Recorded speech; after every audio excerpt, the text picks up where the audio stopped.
तो एक बार फिर से अब तमाम न्यूज़ मॉनिटर के दोस्तों का दर्शकों का स्वागत है। खैर मकदम है। आज 28 फरवरी की तारीख है, महीने का आखिरी दिन है, शुक्रवार का दिन है, जुमे का दिन है, लिहाजा बहुत सारी खबरें हैं। उन तमाम खबरों की चर्चा करेंगे लेकिन बेहद कम समय में, ताकि आपका बेशकीमती वक्त जो है वो ज़ाया ना हो, बर्बाद ना हो। तो सबसे पहले बात करते हैं झारखंड लोक सेवा आयोग की। अब जी हम कल ही राज्यपाल यानी राजभवन की तरफ से जो है इस बात की घोषणा कर दी गई है कि झारखंड के पूर्व मुख्य सचिव एल ख्यांगते जो है जेपीएससी के अगले चेयरमैन होंगे।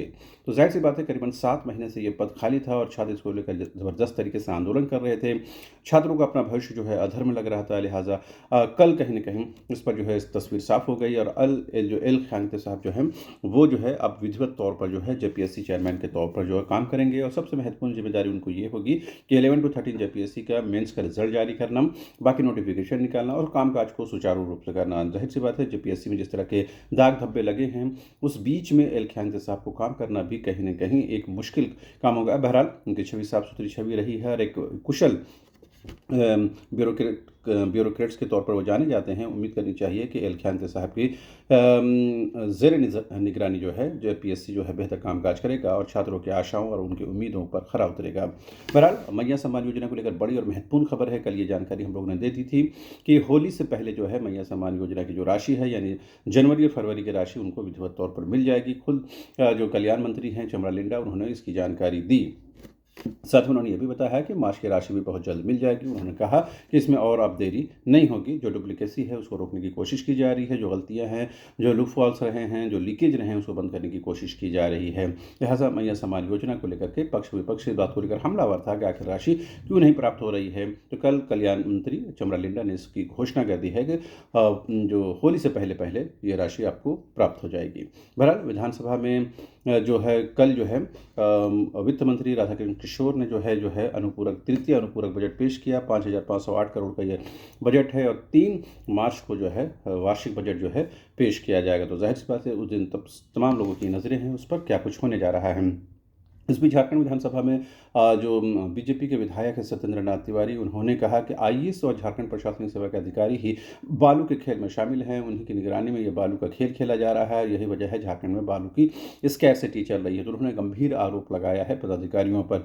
साथ ही विधानसभा में पक्ष और विपक्ष एक दूसरे को लेकर के हमलावर भी हैं। इस बीच मुख्यमंत्री हेमंत सोरेन ने कहा कि सदन में विपक्ष की दबंगई नहीं चलेगी। बालू से विपक्ष का पुराना नाता रहा है, लिहाजा बालू को लेकर के जो विपक्ष को नैतिक तौर पर बोलने का हक और अधिकार नहीं है।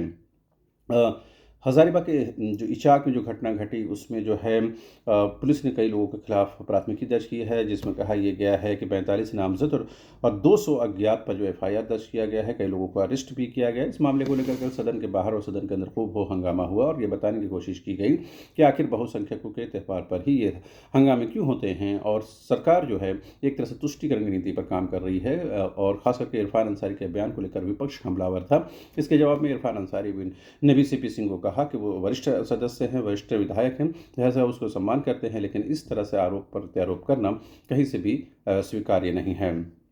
इस बीच आजसू पार्टी के सुप्रीमो सुदेश कुमार महतो लगातार संगठन की मजबूती को लेकर काम करते हुए नजर आ रहे हैं। पलामू प्रमंडल में कार्यक्रम को संबोधित करते हुए उन्होंने कहा कि हम यानी कि आजसू पार्टी जो है झारखंड के हितों की आवाज़ बनेंगे और हम लोग ने ही झारखंड को बनाया है और हम लोग ही झारखंड को संवारेंगे। इस बीच झारखंड सरकार आज 2 महत्वपूर्ण योजनाओं के शुभारंभ करने की तैयारी में है। आज जो है शिक्षकों को जो है टाइप वितरण किया जाएगा। टाइप जो है वो तमाम शिक्षकों को मिलेंगे और उसके माध्यम से वो जो कामकाज है वो आसानी से वो सुचारू रूप से संपन्न कर सकते हैं। इस बात की कोशिश की जा रही है। साथ ही आज जो राज्यकर्मियों, पेंशनधारियों और उनके आश्रितों के लिए जो है हेल्थ स्कीम यानी हेल्थ इंश्योरेंस का शुभारंभ भी होने जा रहा है। विधिवत तौर पर मुख्यमंत्री हेमंत सोरेन की मौजूदगी में इस कार्यक्रम का शुभारंभ होगा। बहरहाल इसके अलावा बहुत सारी खबरें, लेकिन सबसे बड़ी और महत्वपूर्ण खबर यह है कि आज झारखंड विधानसभा का बजट सत्र है। आज देखना दिलचस्प होगा कि सदन के अंदर और सदन के बाहर क्या कुछ होता है। बहरहाल अभी के लिए इतना ही। आप तमाम दर्शकों का एक बार फिर से शुक्रिया। Thank you so much.